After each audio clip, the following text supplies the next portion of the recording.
இப்போ தமிழக வெற்றி கழகத்துடைய 2ஆம் ஆண்டு தொடக்க விழா, இது எப்படி பார்க்குறீங்க? பேசும் பொருளாகிட்டே இருக்கு. தமிழ் தாவேக்கானாலே இப்போ வந்து பேசும் பொருளாகிட்டு இருக்கு. விஜய் அவர்களுடைய அடுத்த அரசியல் பயணம் எப்படி இருக்கும்?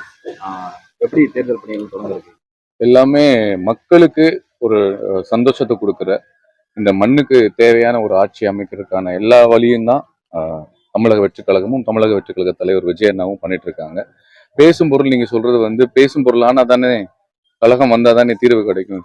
எத்தனை நாளா இவங்க வந்து பொய் சொல்லி மக்களை ஏமாத்திட்டு இருக்காங்கல்ல, அது எல்லாத்துக்குமே ஒரு வீடியோ வரணும்ல. நீட்டை மாத்திரன்னு சொல்றாங்க, மாத்தல. மின்சாரத்தை குறைக்குன்னு சொல்றாங்க, குறைக்கும். இவங்க எதிர்கட்சியா இருக்கும்போது சொன்ன குறைகள் எல்லாமே இன்னுமே நிவர்த்தி பண்ணல.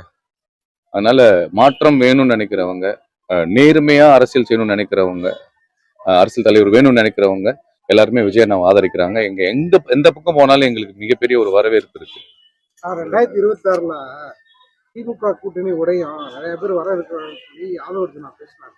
அதுக்கு தகுந்த மாதிரி சிஎம் வந்து பிறந்தநாள் என்ன சொன்னாரு, எங்க கூட்டணிக்குள்ள வந்து கருத்து வேறுபாடு இருக்கும், கருத்து மோதல்கள் இருக்கும். ஆனா எங்க கூட்டணிக்குள்ள எந்த சலசலப்பு இருக்காது, ஒற்றுமையா தான் இருக்கும், அடுத்தவங்க கனவு நிறைவேறாதுன்னு சொல்லியிருக்காரு. பதில் சொல்ற மாதிரி பேசுறாரு.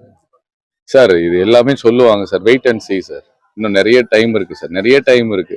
கூட்டணி கட்சிகள் வந்து இப்ப சோகால் நீங்க சொன்ன கூட்டணி கட்சிகள் யார் சார்? திருமாவளவன் அண்ணன், கம்யூனிஸ்ட், காங்கிரஸ், இவங்க எல்லாமே இவங்க எதுக்காக சேர்த்தனால அவங்க தனித்தனியா ஆட்சி அமைக்க முடியுமா சார்? நீங்க சொல்லுங்க சார். அது கூட்டணின்றது அவங்க சீட்டு கேட்பாங்க, இன்னும் நிறைய விஷயங்கள் உள்ளுக்குள்ள இருக்கும், டீலிங்ஸ் இருக்கும். அதெல்லாம் நடக்கலன்னா நல்லவங்க அதுக்குள்ள இருக்க நல்லவங்களும் எங்களை மாதிரி நல்லவங்களை பார்த்து வருவாங்கன்னு நம்பிக்கை இருக்கு சார். 27 கட்சி தலைவர்களும் முதலமைச்சர் பிறந்த நாள்ல முதலமைச்சர் வாழ்த்துனது ஒரு புறமா இருந்தாலும் வசைப்பாடியதை விஜய் நிறைய வசைப்பாடு எல்லா கட்சி தலைவரும்.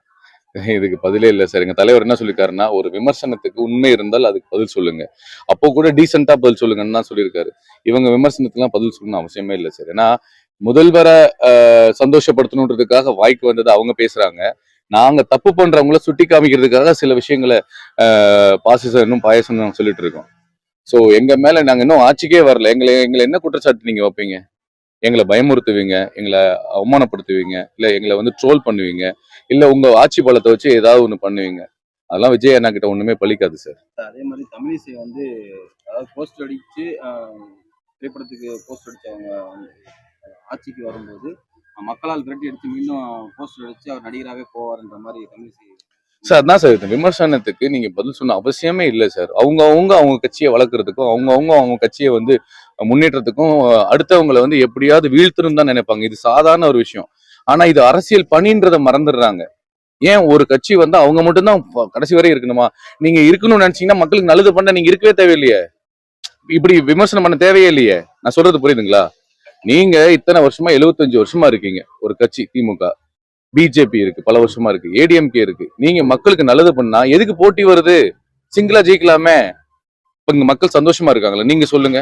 இந்த மதுரையில இப்ப நான் கோயிலுக்கு வந்திருக்கேன். இங்க நான் ஷூட்டிங் வரும்போது இங்க இந்த பாறைகளை உடைக்கப்பட்டது, இயற்கை வளங்கள்லாம் சுரண்டப்பட்டது. இன்னும் அதுக்கு தீர்வு கிடைச்சிருக்கா? சகாயம் சார் எல்லா ரிப்போர்ட் கொடுத்தாரு, அதெல்லாம் தீர்வு கிடைச்சிருக்கா?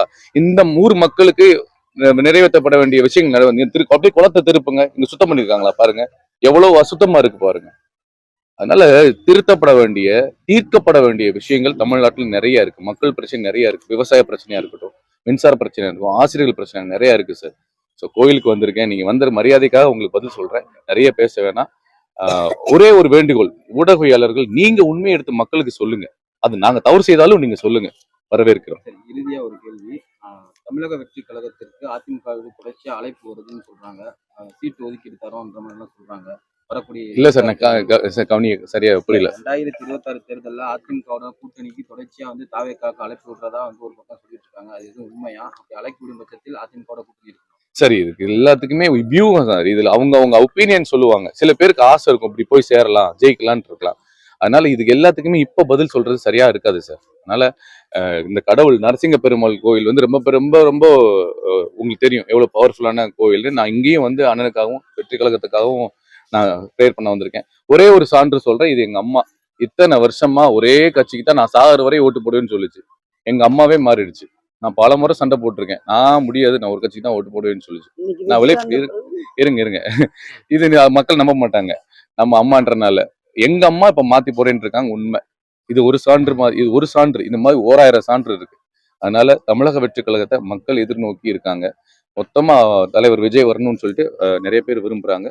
நீங்களும் எங்களுக்கு சப்போர்ட் பண்ணுங்க. நன்றி, வணக்கம்.